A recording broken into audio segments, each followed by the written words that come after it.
हमारे नबी हजरत मोहम्मद सल्लल्लाहु ताला अलैहि वसल्लम वो हस्ती है जिन्होंने कभी अपने दुश्मन पर भी हाथ नहीं उठाया और न ही बुरा भला कहा, जिन्होंने कभी अपने दुश्मन को भी नुकसान नहीं पहुंचाया। उन्हें एक जगह लोगों ने इतने पत्थर मारे कि मेरे नबी खून से लहूलुहान हो गए। आज के इस वाक़े को सुनकर आपका दिल भी रो पड़ेगा, इसलिए इस वीडियो जरा भी मिस न करें और इसे आखिर तक जरूर देखिए। साल 619 ईस्वी में हमारे नबी हजरत मोहम्मद सल्लल्लाहु ताला अलैहि वसल्लम ताइफ शहर गए इस्लाम की दावत देने, जहां का नामी कबीले का नाम सकीफ था। हमारे नबी ने वहां के लोगों और वहां के सरदारों को इस्लाम के बारे में बताया और उन लोगों को इस्लाम की दावत दी, तो वहां के लोगों ने इस्लाम कबूल करने की बजाय आपका मजाक उड़ाया और आप पर पत्थरों से हमला कर दिया। आप जब भी कदम उठाते तो वो आपके कदमों को पर पत्थर बरसाते। इतने पत्थर लगने के बाद आपके दोनों पैर खून से लहूलुहान हो गए और आपके दोनों जूते खून से भर गए। जब हर तरफ से आपको पत्थर मारे गए तो तकलीफ की शिद्दत से आप बैठ गए। इतना होने के बाद भी उन बदबख्तों ने आपके बगलों में बाजू डालकर आपको खड़े होने पर मजबूर कर दिया और फिर आपने जैसे ही चलने के लिए अपने मुबारक कदम उठाए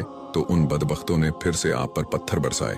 साथ ही वो हंस रहे थे और कह कहे लगा रहे थे। आपके साथ एक सहाबा भी थे जिनका नाम जैद बिन हारिसा था। जब लोग आप पर पत्थर बरसा रहे थे तब जैद बिन हारिसा आपको पत्थरों से बचाने के लिए खुद को उन पत्थरों के सामने कर रहे थे, जिस वजह से वो भी खून से लहूलुहान हो गए। लेकिन इस हालत भी उन्होंने अपने आप की बिल्कुल भी फिक्र नहीं की और नबी को ऐसी हालत में देखकर आपने उन्हें अपने कंधे पर उठाया और दौड़ पड़े। और जब आपको कोई आसरा नजर नहीं आया तो आप मोहम्मद सल्लल्लाहु अलैहि वसल्लम को एक बाग में ले गए और अंगूर की बेल के नीचे लिटा दिया। वो बाग उतबा बिन रबिया का था, जो आप सल्लल्लाहु ताला अलैहि वसल्लम का सबसे बड़ा दुश्मन था। जब जैद बिन हारिसा को कोई पनाह नजर नहीं आई तो वो उस बाग में घुस गए। तभी वहाँ उतबा बिन रबिया आ गया, लेकिन जब उसने हमारे नबी को इस हालत में देखा तो उसका दिल भी भर आया और वो अफसोस के साथ कहने लगा कि ये ताइफ वालों ने मोहम्मद का क्या हाल कर दिया। मेरे नबी का ताइफ वालों ने ऐसा हाल कर दिया था कि दुश्मन को भी रहम आ गया। वो दौड़ा दौड़ा गया, एक प्लेट में अंगूर भरकर अपने नौकर से कहने लगा कि ये अंगूर जाकर अल्लाह के नबी को दो और कहना कि तुम्हें रिश्तेदारी की कसम मेरे इस अंगूर को वापस न करना खा लेना। वो गुलाम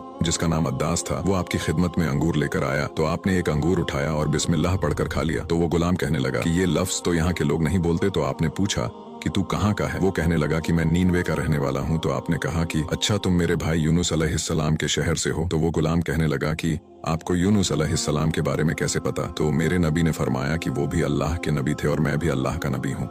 ये सुनते ही वो गुलाम आपके कदमों में गिर गया और आपके कदमों को चूम कर मुसलमान हो गया। उसी वक्त आप अपना सारा दर्द भूल गए। उसके बाद आपने अल्लाह की बारगाह में ऐसी दुआ की कि सातों आसमान लरज गए और अर्श कांप उठा और फौरन फरिश्तों के सरदार जिब्राइल अलैहिस्सलाम आपकी खिदमत में हाजिर हुए और कहने लगे, ऐ अल्लाह के महबूब, हुक्म फरमाए, मैं अभी 2 पहाड़ उठाकर ताइफ शहर पर पटक दूंगा, आप बस हाँ कर दीजिए। अल्लाह की मर्जी शामिल है, बस आप हाँ कर दीजिए। तो मेरे नबी जो पूरी दुनिया के लिए रहमत बनाकर भेजे गए थे, उन्होंने फरमाया कि नहीं, ये न सही, इनकी नस्ल में ही कोई ईमान ले आए। मैं अजाब दिलाने नहीं आया, मैं तो रहमत बनकर आया हूँ। सुभान अल्लाह। ऐसी हस्ती थे मेरे नबी जिन्होंने कभी अपने दुश्मन के बारे में भी बुरा नहीं सोचा। और कुछ बदबख्त लोग मेरे नबी की शान में गुस्ताखी करते हैं। असल में इन लोगों का ही किरदार खराब है।